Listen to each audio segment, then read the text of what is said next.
Christian, हम लोग ईसा मसीह को कहते हैं, वो बाइबल में कहा गया है he is a son of God. कौन है वो? He is not God, he is a son of God. He is not God, he is a son of God. He is not God. He is a son of God. Then who I am? Who are you? We are also son of God. Then who is God? Krishna only God. सिर्फ भगवान कृष्ण ही है। को जय मसीह की। मैं प्रदीप, मैं आपके बीच में नई वीडियो नई टॉपिक के साथ। अभी जो आपने जस्ट वीडियो देखा, उस वीडियो के बारे में मैं आपको बताना चाहूँगा। आप जिसका इंटरव्यू देख रहे हैं उनका नाम ठाकुर देवकीनंदन जी है, जो हिंदुत्व या हिंदू का जो है हिंदू धर्म की ये क्या है, धर्म गुरु है। इन्होंने बताया परमेश्वर जो है, हमारा यीशु मसीह जो है वो क्या है, श्री कृष्ण जी का पुत्र है। इस चीज़ का मैं उनको जवाब देना चाहूँगा। जो लोग देख रहे हो, हिंदू भाई लोग देख रहे हो, तो प्लीज़ आप उसे जो सच है उस सच को जाने। जो चीज़ सच है आप उस सच को देखिए। जो बाइबल कहती है, बाइबल ये भी कहती है कि यीशु मसीह जो है हमारा पुत्र बन के इस दुनिया में आया, हमें आज़ाद करने के लिए। और वो पुत्र बना, और उसके बाद जब वो स्वर्ग में चला गया तो एक पिता बना। जिस प्रकार पुराने नियम में हमारी बाइबल कहती है कि एक पिता अपने पुत्रों को क्या है, एक रास्ता दिखाता था, तो परमेश्वर उस आत्मा में होकर उनसे बातें करता था, उनसे साथ चलता था। फिर परमेश्वर ने देखा कि मुझे जो उन्होंने कहा, भविष्यवक्ताओं ने कहा कि एक पुत्र इस दुनिया में आएगा, तो परमेश्वर ने उस चीज़ को पूरा करने के लिए परमेश्वर ने कुंवारी मरियम से जन्म लिया। तब वो एक शरीर में हुआ और एक पुत्र बना।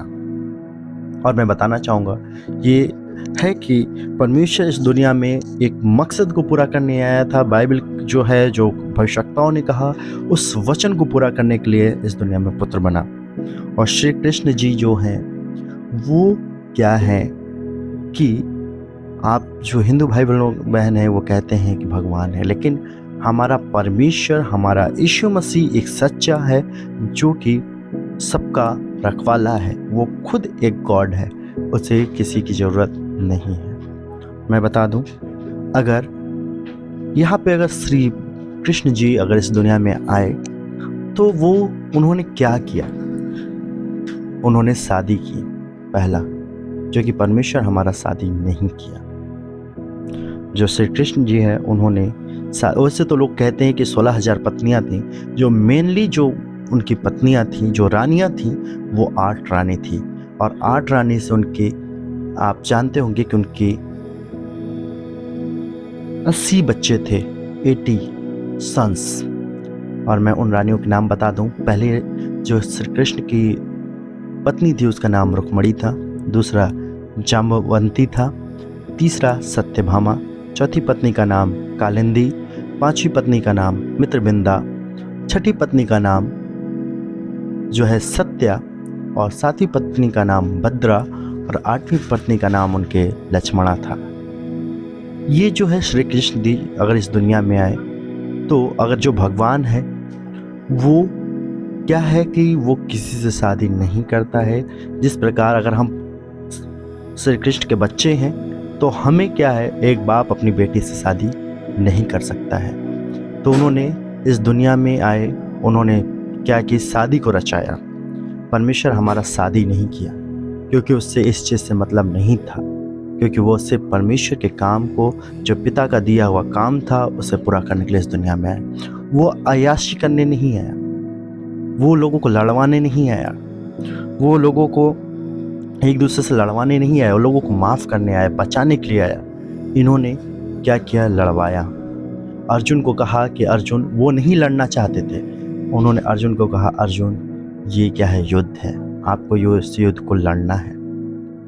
और मैं बता दूं, उन्होंने अर्जुन को उत्साहित किया कि आपको लड़ना है। एक बाप अपने बेटे को क्यों मरवाना चाहेगा? एक बाप अपने बेटे को मरता हुआ नहीं देख सकता, चाहे जैसा भी हो, चाहे बुरा हो, चाहे जैसा भी हो। एक बाप अपने बेटे को नहीं देखेगा कि उसका बेटा आपस में लड़े, मरे। और इसी कारण मैं बता दूं कि जो धृतराष्ट्र और गंधारी जो थे, जीते जी उनको वनवास हुआ।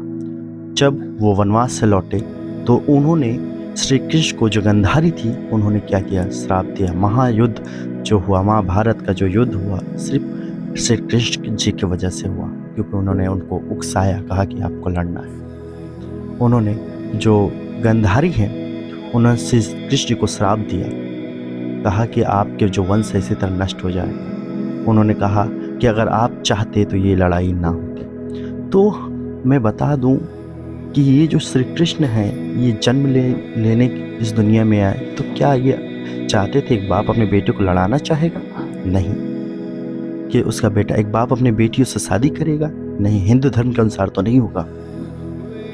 और मैं भी बता दूं, जब श्री कृष्ण जी बाल अवस्था में थे तो उन्होंने चोरी की।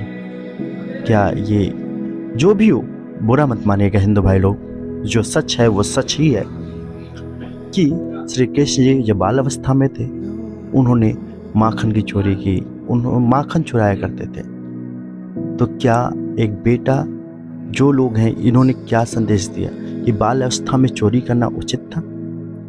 दूसरा, जो श्री कृष्ण थे नहाते हुए गोपियों के कपड़े चुराना, ये क्या है? ये चीज़ सही है कि एक भगवान ऐसा करेगा? क्योंकि एक गुरु अगर गुड़ खाता रहे और अपने स्टूडेंट को कहे बेटा गुड़ नहीं खाना है, तो ये तो अच्छी बात नहीं है। मैं धन्यवाद देता हूँ कि आप जो मेरे वीडियो को देख रहे हैं। मैं आपको इसके बारे में बता दूं कि परमेश्वर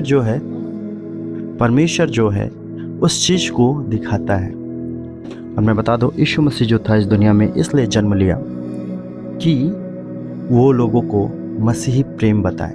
लोगों को लड़ाना उसका मकसद नहीं था। परमेश्वर ने कभी नहीं लड़ाया। उन्होंने कहा, जब वो क्रूस पे चढ़ाया गया तो उन्होंने कहा, पिता इन्हें क्षमा कर क्योंकि ये नहीं जानते। उसने क्षमा मांगी। मसीह जो है थप्पड़ खाया, लेकिन ये नहीं कहा कि इन्हें मारना है। परमेश्वर ने कहा कि इन्हें प्रभु क्षमा करो। लोग मसीह को सताए भी, लोग बहुत ताड़ना दिए यीशु मसीह को, लेकिन नहीं। भगवान होने की काबिलियत उसके अंदर होती है जो भगवान होता है। अगर एक कोई भी अगर है, जैसे कोई लड़का है वो पढ़ाई भी ना करे और कहे मैं आईएएस बन चुका हूँ, मैं आईएएस हूँ, तो वो आईएएस अधिकारी या डीएम अधिकारी नहीं होता। उसके लिए वो काबिलियत होनी चाहिए। भगवान होने के लिए भगवान की काबिलियत आपके श्री कृष्ण अंदर जी के अंदर होनी चाहिए।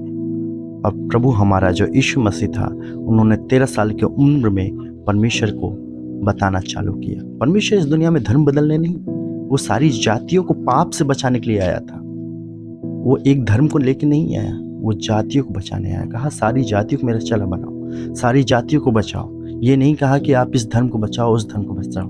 और मैं एक बात बता दूं कि जो ये इज़राइल है, जो यरूशलेम है, ये एशिया में ही पड़ता है, जिसमें हमारा भारत भी है। और मैं बता दूं कि परमेश्वर हमारा जिंदा है। वो इस दुनिया में कोई लीला करने नहीं आया, वो लोगों को बचाने के लिए बच्चे का वो पुत्र बना। और श्री कृष्ण जी ने तो बहुत सारे लीलाएं की, बहुत सारे चीज़ों को दिखाया जो कि हमें एक गलत चीज़ लगती है। अगर कोई भी लोग चोरी करे तो लोग कहेंगे गलत है, लेकिन श्री कृष्ण जी चोरी कर रहे थे तो वो कहते थे लीला है। क्या ये अच्छी बात है? परमेश्वर ने ये तो कभी नहीं कहा। परमेश्वर ने जब अपने उम्र में था, जब वो बच्चा था, तो कभी ये नहीं किया, चोरियां नहीं की, किसी के कपड़े नहीं चुराए। मेरा परमेश्वर जो है उस कलाम को पूरा करने के आया था। परमेश्वर ने शादी तक नहीं की, और श्री कृष्ण ने तो शादी भी की। श्री कृष्ण ने आपस में बच्चों को लड़वाया भी। एक बाप अपने बच्चे को लड़ता और मरता नहीं देख सकता। एक बाप अपनी बेटी से शादी नहीं कर सकता है हिंदू धर्म के अनुसार। तो श्री कृष्ण जी कहाँ से भगवान हुए? और भगवान हुए तो प्लीज़ आप कमेंट कीजिएगा और इसका रीज़न दीजिए, इसका कारण दीजिए। Thank you everyone watching me.